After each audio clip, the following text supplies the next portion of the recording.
Good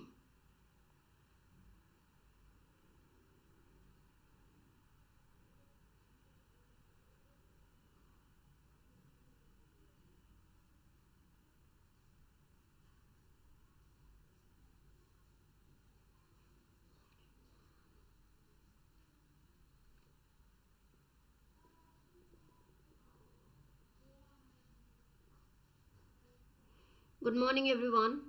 Good morning Sneha, Shivi, Rashmi, good morning Astha, good morning Sadhna, and welcome to the class. I hope I am audible to each one of you.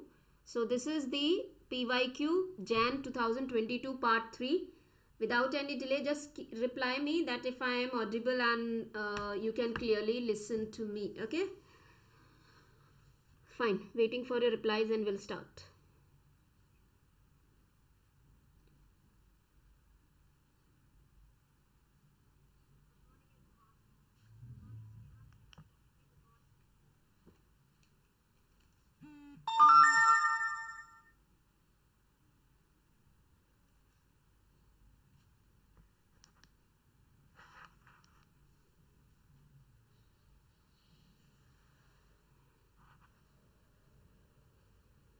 Fine. Okay. So let's start.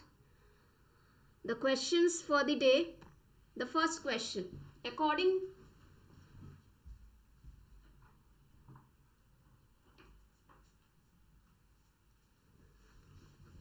So the first question is, according to the book, The Third Wave, which one of the following is related to the third wave?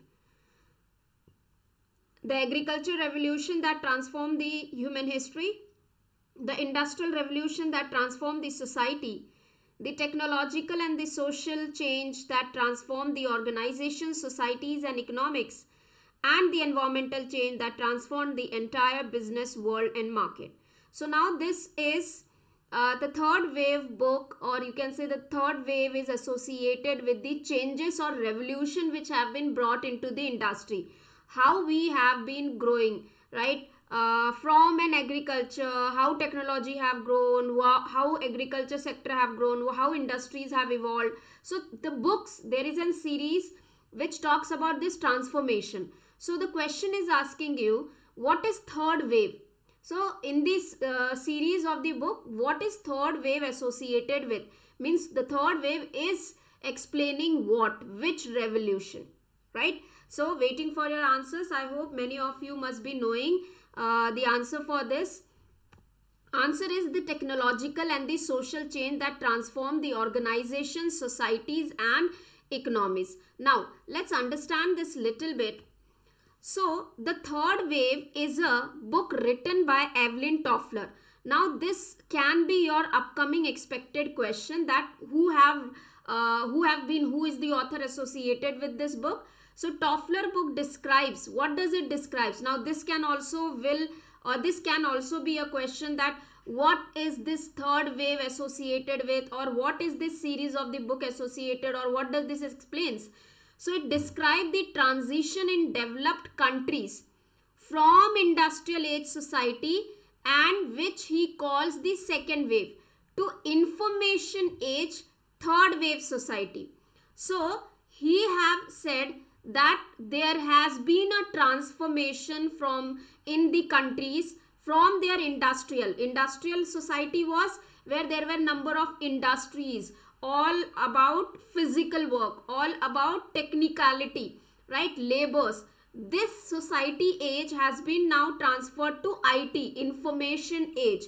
So industrial age society, he calls it as second wave, and information age calling it as a third wave. He has explained this into his Toffler's wave theory. Now this can be your upcoming question. Who have given the wave theory? So Elvin Toffler has given the wave theory. In his book, he described that there are three types of societies. This can be again a question, that what are the three different types of the societies based on the concept of the waves. So first wave, second wave society, third wave society. There can be three types of society based on concept of waves. Now what are these waves? Each wave pushes the older society and the cultural aside. Means as you are moving from one wave to another, it means somewhere you are leaving behind something old and learning new. Development. The first wave is the settled agriculture society which prevailed in much of the world after Neolithic revolution, which replaced hunter-gatherer culture. So this is very agriculture society where hunting was in, you can say, domination. Hunting was done, gathering was done. So this is their first wave. Second wave is your industrial age society. It began in Western Europe with the Industrial Revolution and subsequently spread across the world. Key aspect of the second wave society are nuclear family, factory type education system, and corporation. Now this can be also a question that as per the wave theory, what are the characteristics of second wave society or third wave society? So in the second wave society, nuclear family, factory type education system, corporation. Second wave society is industrial and based on mass production, mass distribution, mass composition, mass education, mass media, mass recreation, mass bulk, mass entertainment, weapons of mass destruction. You combine those things with standardization, centralization, concentration and synchronization, and you wind up with the style of organization we called as bureaucracy. So second wave society is directly associated with the bureaucracy. Moving to the third wave, which is a post-industrial society, Toffler says late 1950s most countries have been transitioning from second wave society into third wave. He coined the many words to describe it and mentioned the names invented by others such as information. So now here all about IT. Everything is into information, sharing the information through softwares. So that is your information age. Is this clear? What is first wave? It is hunter-gatherer culture, agriculture society. What is second wave? It is industrial age society. What is third wave? It is information age. Now the question is asking you, third wave is related to what? Technological, social change which brought about organizations, societies and economies. Right? Let's move to the next. Which one of the following concept determines the activity of status of a person with reference to a period of the preceding 7 days? So now this question is associated with what? Your labor market. So unemployment, how it is counted in our country. There are three different ways. So now this question is asking you, in which of the following it is 7 days. 7 days method is used to count unemployment. Usual status, current weekly status, current daily status, Chrome unemployment. Answer this question.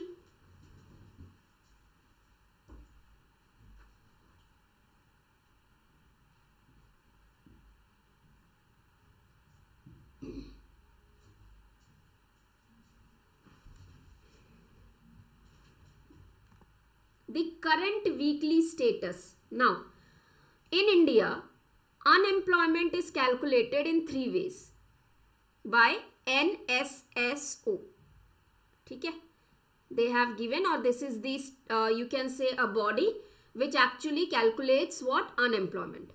The first one is usual status unemployment, weekly status unemployment, current daily status unemployment. This is considered to be the most, you can say, most accurate measure of the unemployment. Now, this too appears to be very confusing to the students, but I will let you know what is the difference. First of all, what is usual status unemployment? Here, this status or this particular type of unemployment is also called as open unemployment or chronic unemployment. Open means something which is clearly visible. Chronic means when certain kind of unemployment becomes a part of economy for a longer period of the time, it is called as the chronic unemployment. In India, underemployment are chronic, means underemployment has been very common in India and it is happening in the economy since long. So chronic unemployment. Now, usual status of unemployment is the unemployment that is counted on year in a period of 1 year. In the given period of year or 365 days, how many people, what is the status, what is their current status? If in the 365 days, the larger number, let's say 300 days, they have been working, they have been employed, then it would be considered that the person was employed. If the person is being 365 days में से he has been unemployed for more than, let's say, 200, so major part, if out of 365 days, if the major part of the year he has been unemployed, it is called as that a person was unemployed. So out of 365, the major portion of the year, if whatever was his status, would be considered as an usual status of unemployment. Now, under usual status, there are two: principal status, subsidiary status. What is principal status? Here, 365 days. So if I have to calculate, always remember what happens in calculation of unemployment. So if I am calculating the unemployment rate in 2022, the preceding year data would be counted 2021. So in 2021, in preceding year, whatever longer time the person have spent, it is called as the principal status. What is subsidiary? It is an addition, a kind of like in this kind of the thing, in this kind, a little bifurcation is made. How? The bifurcation is this way, that people, those who are unemployed, out of that, how many of them have been within the labor force and how many of them have been outside the labor force. So they are now distinguished. Though they are counted on the basis of 365 days, but they will be again counted like who had been under the labor force, who had been not. So this is called as subsidiary status. Is this clear to everyone? Next question. Weekly status unemployment. Astha, let's get the explanation and then I will explain you. अब पहला वाला सबको समझ में आया? Is this clear to everyone? सबको समझ में आ गया? What is usual status, what is principal status and what is subsidiary status? Subsidiary में क्या करेंगे? उसी 365 डेज के क्राइटेरिया को दो में डिवाइड कर देंगे कि वो लेबर फोर्स का पार्ट थे या नहीं थे. अब हम आते हैं वीकली स्टेटस में. वीकली स्टेटस में क्या होता है कि in a given period of 1 week, जब भी वो सर्वे हो रहा है, in the given survey period of 1 week, in this 1 week, if the person was not able to find a work even for 1 hour, 1 घंटे के लिए भी, 1 हफ्ते में, जिस दिन जब सर्वे चल रहा है या जिस वीक का वो सर्वे कर रहे हैं, लेट्स से पिछले वीक का, पिछले हफ्ते हम देखना चाह रहे हैं कि पिछले हफ्ते 7 दिनों में, लास्ट 7 डेज में या 1 वीक के अंदर में पर्सन की एम्प्लॉयमेंट चेक कर रहे हैं. तो ये जो सर्वे वीक है, इस सर्वे वीक में अगर किसी पर्सन को 1 आवर का भी एम्प्लॉयमेंट नहीं मिला है तो he was unemployed. And in this 7 days, that is a period of 1 week, if the person was employed even for 1 day, 7 दिनों में से 1 दिन भी काम किया है तो हम उसे कहेंगे एम्प्लॉयड. 1 घंटा काम नहीं मिला, 1 घंटा पूरे हफ्ते का, ठीक है, 1 घंटा पूरे हफ्ते में काम नहीं मिला, सर्वे पीरियड यानी 1 हफ्ते में, तो हम उसे कहेंगे वीकली स्टेटस. और पूरे हफ्ते में अगर वो 1 दिन भी काम किया उसने तो हम कहेंगे उसे एम्प्लॉयड. अब करंट डेली स्टेटस अनएम्प्लॉयमेंट, यहां पे भी काउंटिंग 7 days की होती है, प्रीसीडिंग 7 days की होती है. लेकिन इन दिस सर्वे पीरियड, जो भी पीरियड है, अगर उस पर्सन को पूरे 7 दिनों में किसी भी एक दिन में 4 घंटे 4 hours, अगर वो 4 hours या उससे ज्यादा वर्किंग रहा है, कोई भी एक डे हो, वो जो 7 डेज है, 7 डेज है यानी 1 हफ्ते का टाइम है, उस 1 हफ्ते में से किसी भी एक दिन अगर उसने 4 घंटे या उससे ज्यादा काम किया है तो हम उसे कहेंगे एम्प्लॉयड। और अनएम्प्लॉयमेंट कब कहेंगे?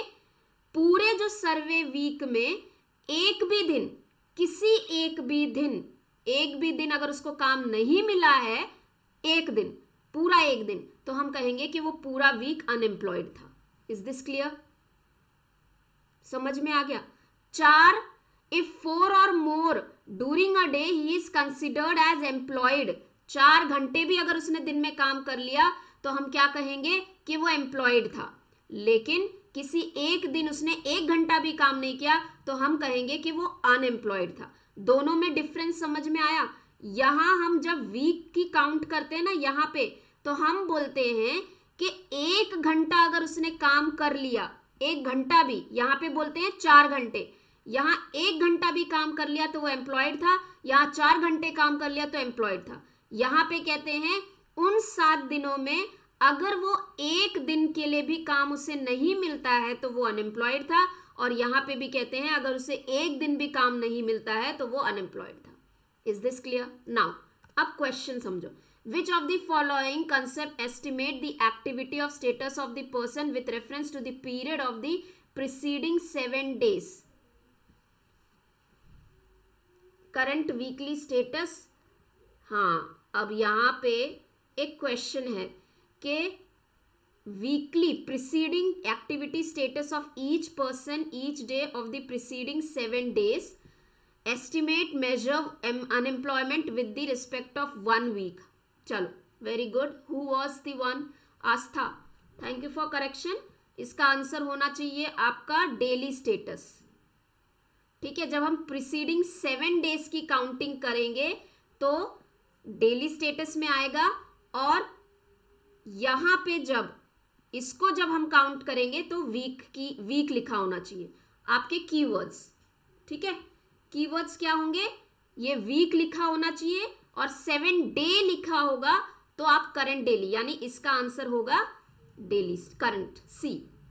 समझ में आ गया? चलो, let's move to the next.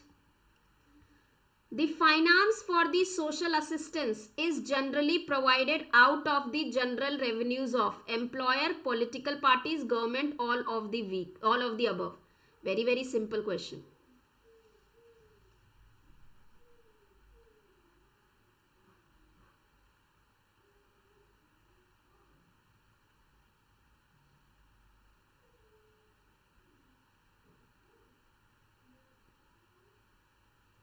Yes, so this is very simple.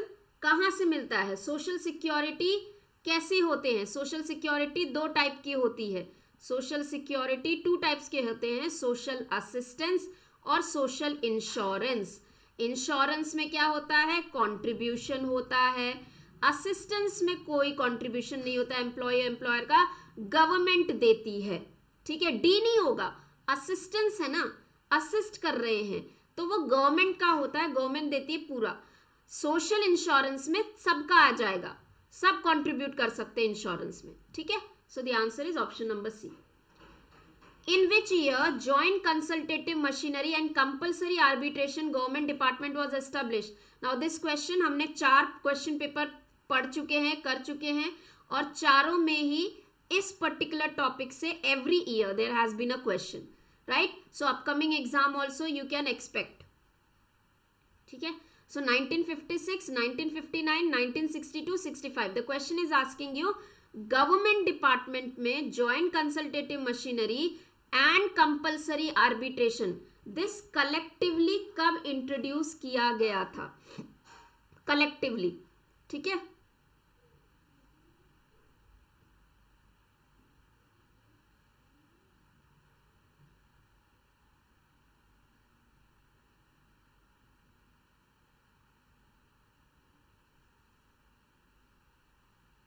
Now specifically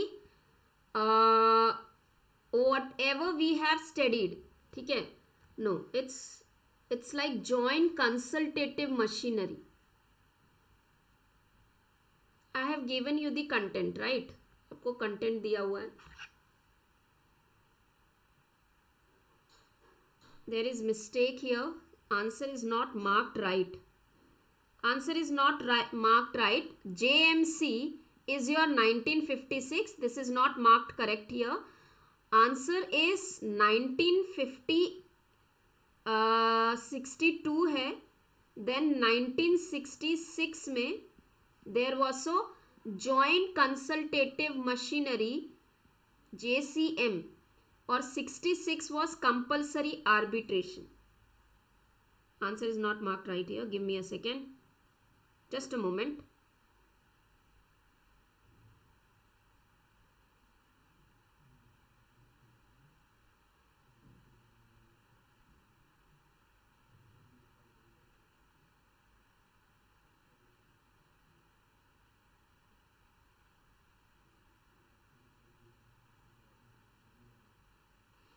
Answer is 1966 actually. The scheme was introduced.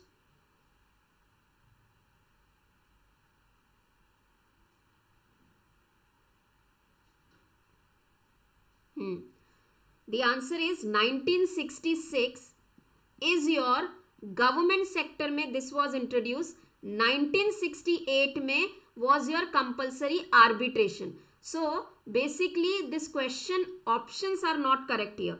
As per the government website, ठीक है, as per the government website, the answer for this is 1966, right? The correct answer is 1966. And 1960 अगर आपको केवल और केवल compulsory arbitration पूछा जाएगा और दो ऑप्शन है 66 और 68, you have to mark for compulsory arbitration at 68 and 66 is both JCM and if you are asked in the government department it was 1966. Clear? Let's move to the next question. Now again, every year, since last 4 papers, we are seeing this type of question. The increase in unemployment that occurs during the recession and depression is called. I have been giving you the explanation. So recession and depression, falling, right? What is the answer for this?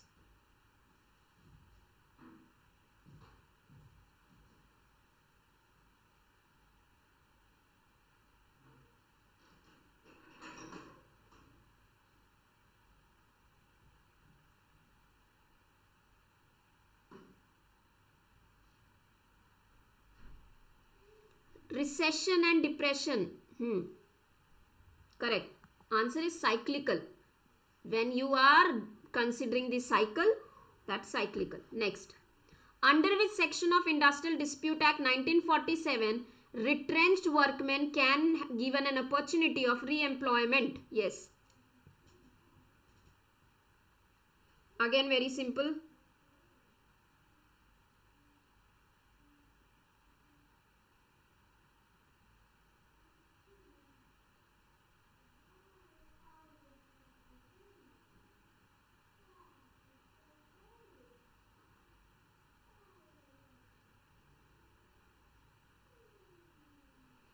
Right. So the answer is option number section 25H. It is re-employment. Okay. Next. When the workers remain in their place of work, they stop a work for a brief period of few minutes or a few hours. This is called slow down strike, sit down strike, quickie strike, work to rule. So what kind of strike is this? They work, then they sit for 1 hour, 2 hours, and they again start working. The main, you can say the purpose or objective of this kind of the strike is slowing down the production. They just want to slow down the production and let the employer know. Very good, Astha. So इसका answer क्या होगा? There are two. One is slow down production, go slow, ठीक है, go slow, and quickie. I answered the question. So answer for this is quickie strike. So quickie strike and go slow are two types of the strike where people or the employees main objective is to slowing down the production. ठीक है, answer is option C. Next, which one of the following is not the sub process of collective bargaining negotiation according to Walton and McKinsey? So see, this is also a repetitively asked question in alternative exams, right? Walton and McKinsey upcoming exam, there can be a question of match the following. So this question has been repetitively asked regarding the collective bargaining. Again, in upcoming exam, there can be a question for this. So not a sub process, descriptive bargaining, integrative, inter-organization, concession. हमने पिछले classes में इसको detail में पढ़ा है, so I'm not going to explain this for now. चलो, descriptive bargaining, integrative, inter-organization, concession, sub process of collective bargaining given by Walton and McKinsey.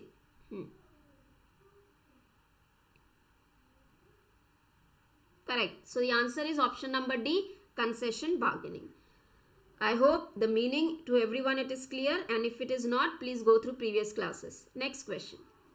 Scheduled employment referred in section 12 of the Payment of Bonus Act 1965 means the scheduled employment stated in which one of the following legislations?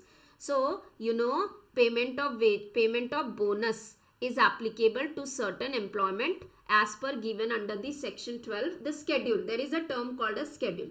Now, for the payment of bonus, which schedule would be considered? Payment of Wages Act, Industrial Dispute Act, Minimum Wages Act, Payment of Bonus Act.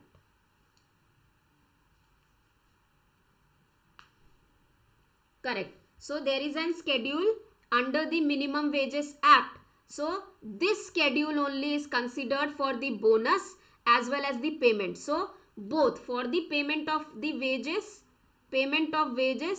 if there would be a term used as schedule, it would be for the schedule given in minimum wages, and also for the payment of bonus act, it would be the schedule given under the Minimum Wages Act.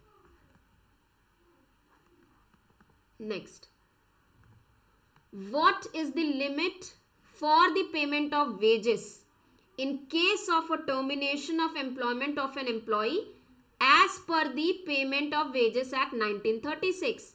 If any person, this is again a repetitive question being asked, अगर किसी को terminate किया गया है तो उसके payment कितने, payment of the wages should be done at till in what period of time? Before the expiry of the second working day, from the day on which his employment was terminated, before the expiry of 2 months from the day of termination, before the expiry of second working day of the next wage period, on the last day of wage period on which the employee was terminated. Correct. So the answer for this is option number A, repetitive question. Next, the cost living index number is taken into account in connection with which of the following? Again, very simple. Cost of living. Equal Remuneration Act, Payment of Bonus Act, Minimum Wages Act, Payment of Wages Act. So where is the cost of living index considered?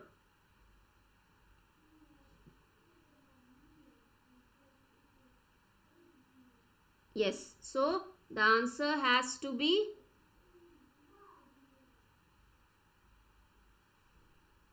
option number C, Minimum Wages Act. Correct. Next, what should be the minimum size? This is like I believe एक आध paper छोड़ के हर एक paper में ये question आया हुआ है, एक दो छोड़ के. What should be the minimum size of the representative in the Joint Management Council? 6, 8, 12 and 16.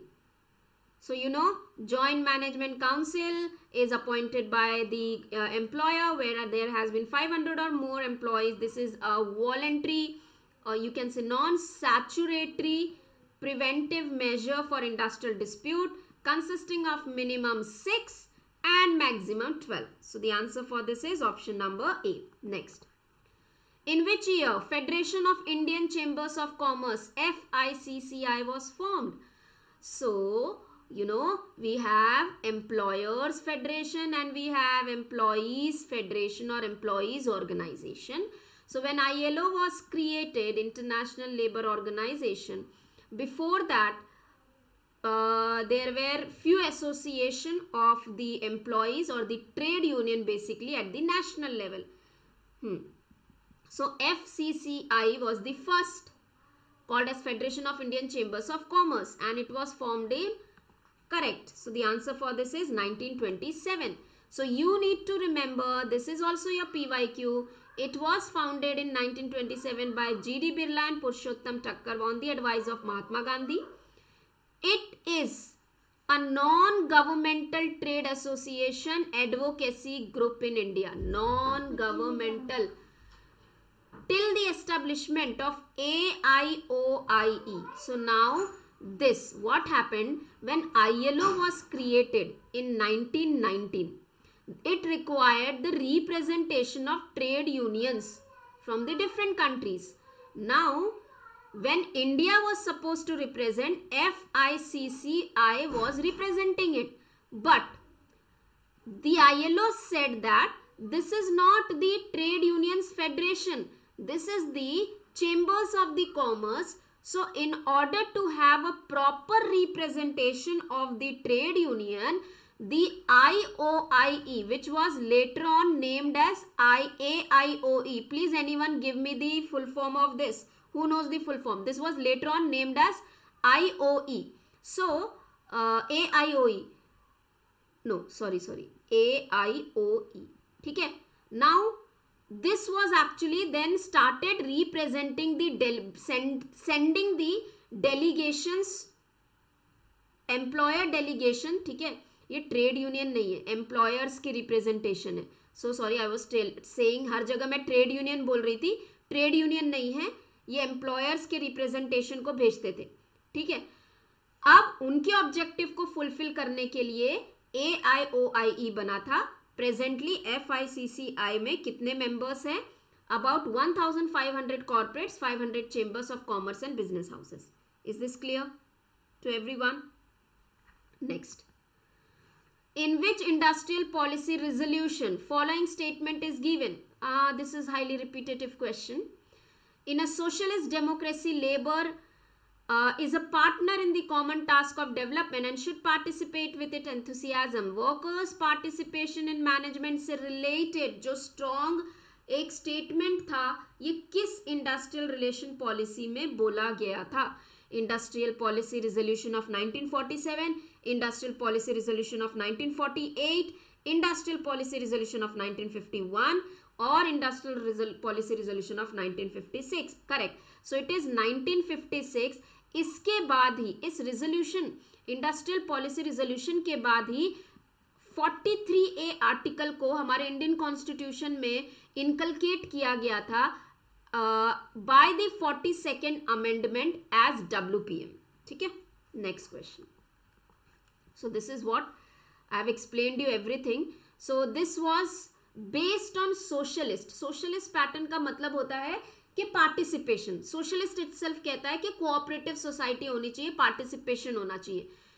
This was the revision of India's first policy of 1948 and this policy was regarded as economic constitution of India.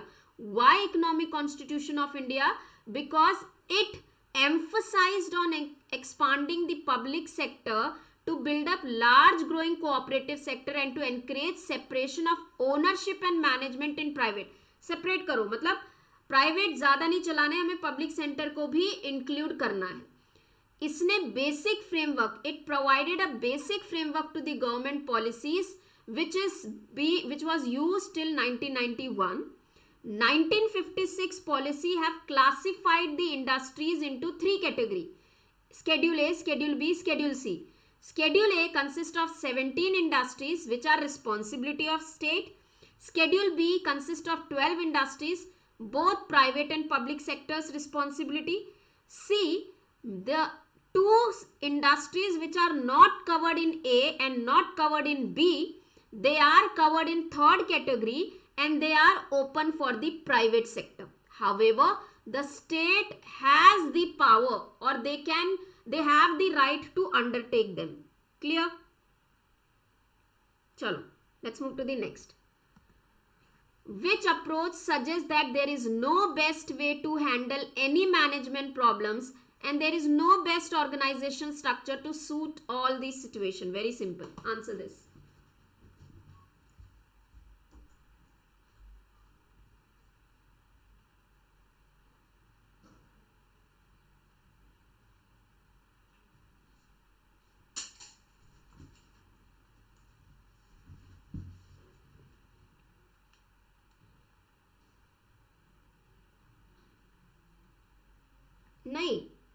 Joint management council नहीं, हाँ Aditi, yes 1958 JMC Joint Management Council was based on this. Exactly.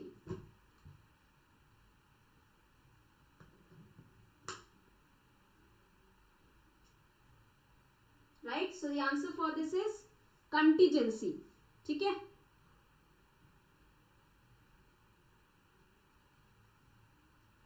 चलो let's move to the next.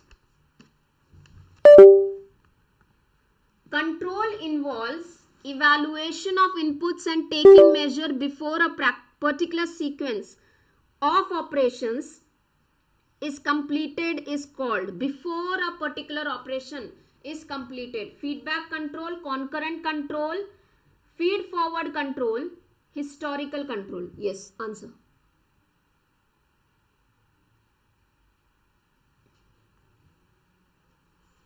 जब inputs लेते हैं before the process get complete,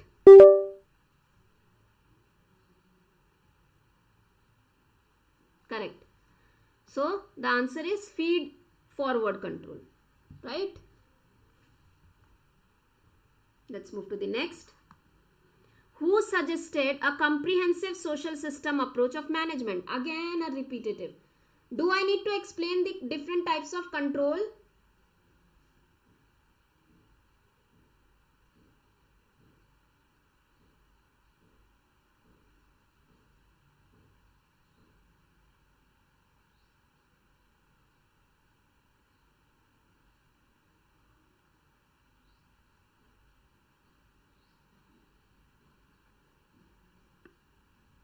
Answer is Chester Bernard. Yes.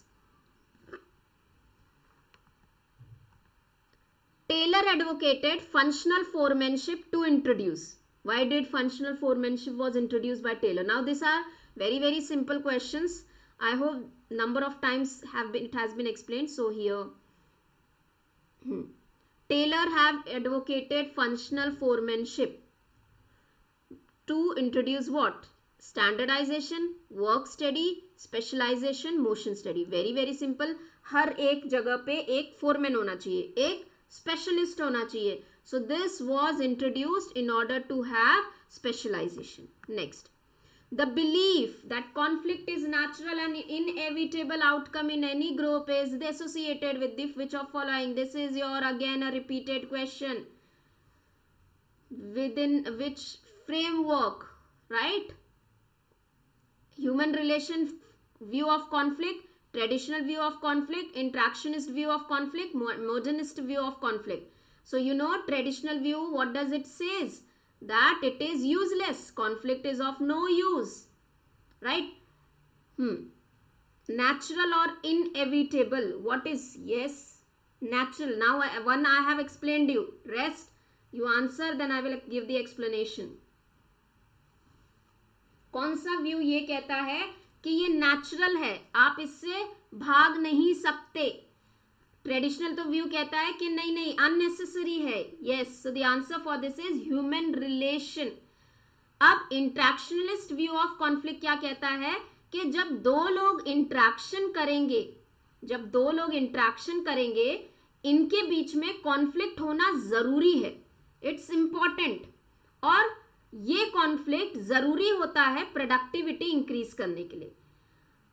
Human relation view कहता है कि conflict natural है, unavoidable है और आपको इसे रिजॉल्व करना जरूरी है. ठीक है, modernist view, right? So that is what the three main important views for the conflict. Explaining motivation as a psychological process, which of the following suggests the performance leads to satisfaction? So this is an extension of Room's expectancy theory.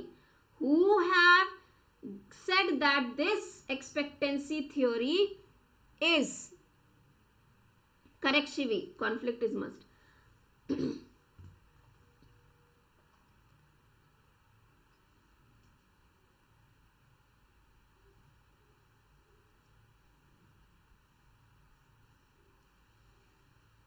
Correct. So the Potter and Laurel have given the explanation that performance leads to the satisfaction. There is a relationship between the performance and satisfaction.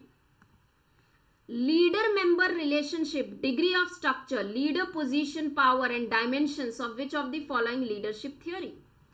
Theories of leadership. चलो,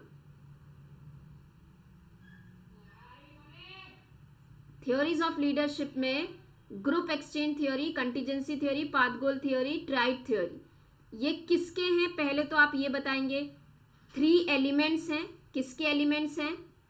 फेडलर के. सो फेडलर ने कौन सी theory दी है? Group exchange theory, contingency theory, path गोल theory या फिर tribe theory?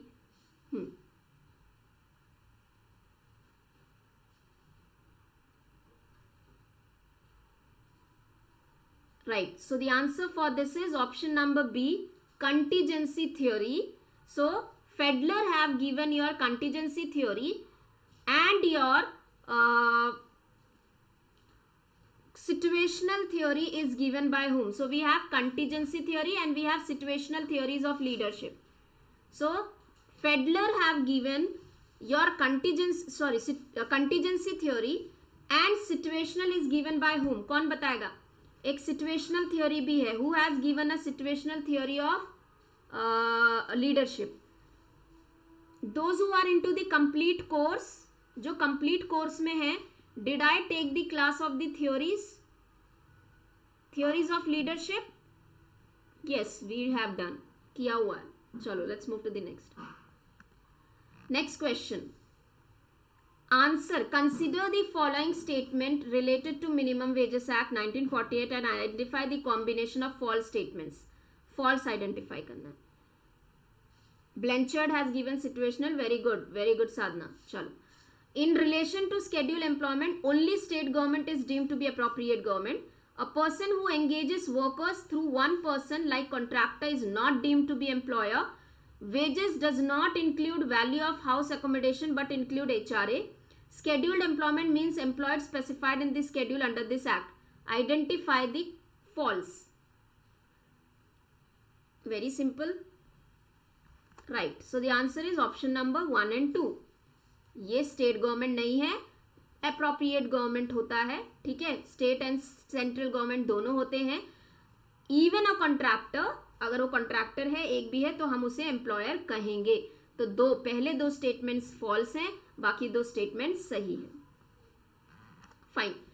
आज के लिए यहां तक ही क्वेश्चंस कर रहे हैं हम.